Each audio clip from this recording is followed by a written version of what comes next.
Grayson Waller has Mr. Edge return to be on the Grayson Waller effect, which I was like, okay, that's pretty cool. And even I think it was Michael Cole or whoever was like, oh my gosh, like this is so great. Like what a great week Grayson Waller is having. So Waller cuts off Edge when he comes into the ring because he's all trying to be all like, suck up to the crowd because that's what baby faces do. Mentioned Edge, Sable, Mark Merrow, and I Jack know. White. I was like, what a cast of characters that was. Yeah. So then Edge gets irritated and he's like, no, like I want to talk to the crowd. So he starts going into the history of being in WWE because it's his 25-year anniversary and working at Madison Square Garden and blah, blah, blah, blah. That was basically me, like Grayson Waller. I was like, okay, we get it. We get it.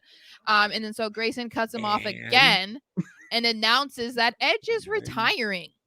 And Edge is just looking at him like, what is wrong with you, brother? And he says, you know what, Grayson, you've had one hell of a week. Okay. Last week, they're acknowledging it. I know. I love how it's like that. Last week, you were in the ring at Money in the Bank with John Cena. Less than a week later, you're in the ring with me, which I was like, okay, Edge, like hype yourself. Like, okay, King. And Edge says, you know what? You haven't even had a match yet on the main roster, and you're talking this ish. Okay. So it's time to sink or swim, bruh. He says he's not retiring and that he is actually going to have a match tonight, and it will be with Grayson Waller. When I become British, apparently I become Wade Barrett. So then his whirlwind week continues with his match against Edge. And it's not that I didn't think this was a good match. I just don't have a lot to say. Okay. It was a great match. Great back and forth. Cool to see Edge putting over younger talent. Okay. Really cool. This was obviously it was Edge's first match in 3 months because he's been gone since WrestleMania. And this was Grayson Waller's first match on SmackDown since he left NXT with a broken leg. And so that was cool because, again, we didn't find out that he was recovering from a broken leg until like 3 weeks ago. And then he's like right back in the ring. And I was like, okay, like that's fine. And after Edge wins, gets on the mic to let Mr. Grayson Waller know, hey, Grayson, you swam.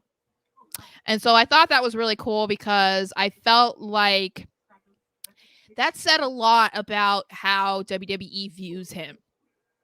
The potential that they believe that Grayson has is humongous because not anybody gets put in the ring with John Cena, especially at this point in John Cena's career. Nor do they have a debut match against a legend like Edge. Week. Yeah. The same week. Yeah. Mayor Potato. Yeah. So I think that's pretty cool. And I think I like that Edge is at that point as well. Because Cena's been there for a couple years trying to put over, the younger guys or whoever's really hot, whatever. But Edge has been more doing like his own thing and having his own feuds and stuff. So this was cool because I feel like this might be kind of where we see Edge from now on. It's a good role for him. Mm-hmm. Just like you need to have Edge on TV. And I feel like, wants to be there as much as he can. But putting over the next talent is how you do it at this stage. And he's very good with it. He can go back and forth with them. He doesn't seem like he's lost that much of a step in the ring, So I'm excited for this new stage of Edge. I'm also really excited about Grayson Waller. I don't know what it is, but like, he's insane. No, but like in the last few weeks, I've become like more intrigued by him. So I'm like, this is my problem. This is what I say when I'm just like naturally drawn to the bad guys. This is what I'm saying. Yeah, that's why. Yeah, if you're not a Grayson Waller fan, all of a sudden you're like, all right, I'm getting intrigued by you. Yeah, and I'm like, this is my problem. This is why I say like, I'm a heel gal. I like the bad guys. Like you like the bad boys. Oh my god, they're so mysterious.